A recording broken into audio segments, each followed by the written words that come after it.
బుచ్చిరెడ్డిపాలెం మండలం మెనగల్లు గ్రామంలోని ప్రభుత్వ పాఠశాలలో ఎమ్మెల్యే వేమిరెడ్డి ప్రశాంతిరెడ్డి స్టూడెంట్ కిట్లను పంపిణీ చేసే కార్యక్రమంలో పాల్గొన్నారు. ముందుగా ఉపాధ్యాయులు, విద్యార్థులు ఎమ్మెల్యేకు ఘనస్వాగతం పలికారు. అనంతరం జిల్లా విద్యాశాఖ అధికారి రామారావుతో కలిసి ఎమ్మెల్యే ప్రశాంతిరెడ్డి విద్యార్థులకు కిట్లను పంపిణీ చేశారు. ఈ సందర్భంగా ఆమె మాట్లాడుతూ, స్థానిక నాయకులు పాఠశాలను సందర్శించి సమస్యలను నా దృష్టికి తీసుకువస్తే సమస్యలను పరిష్కరించేందుకు పూర్తి స్థాయిలో కృషి చేస్తానని చెప్పారు. ఉపాధ్యాయులు పిల్లలకు చిన్నప్పటి నుండే విలువలతో కూడిన విద్యను అందించాలని పేర్కొన్నారు. తల్లిదండ్రులు తమ పిల్లలను ప్రభుత్వ పాఠశాలలోనే చేర్పించాలని సూచించారు. ప్రభుత్వ పాఠశాలను డెవలప్మెంట్ చేసేందుకు సీఎం చంద్రబాబు నాయుడు, విద్యాశాఖ మంత్రి లోకేష్ బాబు ఎంతో కృషి చేస్తున్నారని అన్నారు.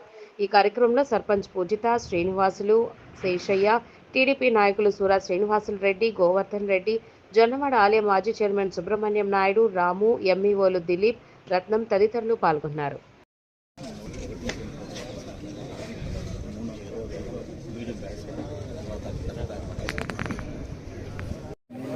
నాయకులు సురేష్ రెడ్డి గారిని అదే రకంగా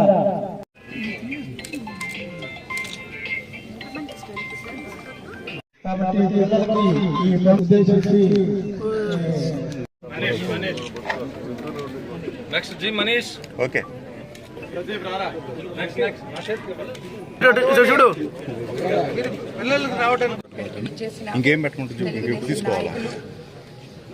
తెలుగుదేశం నాయకులు, కార్యకర్తలు, మెనగల్లు గ్రామ ప్రజలకి, అదేవిధంగా స్కూల్లో ఉన్న పిల్లలకి అందరికీ నమస్కారం తెలుపుతున్నాను.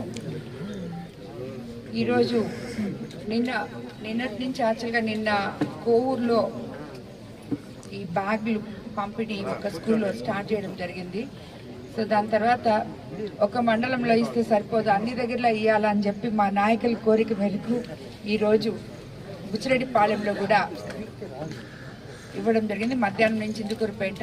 ఈ కార్యక్రమం యాక్చువల్గా ప్రభుత్వం తరఫున విద్యార్థులకి అందరికీ బ్యాగ్లు, దాంట్లో అదేవిధంగా యూనిఫామ్స్ మీరు అందరూ ఆల్రెడీ చూశారు, బుక్స్ అన్నీ అందజేస్తున్నారు. ప్రభుత్వ పాఠశాలలకి ముఖ్యమంత్రి చంద్రబాబు నాయుడు గారు, అదేవిధంగా మన విద్యాశాఖ మంత్రి నారా లోకేష్ బాబు గారు ఇద్దరు ప్రభుత్వ స్కూల్స్కి చాలా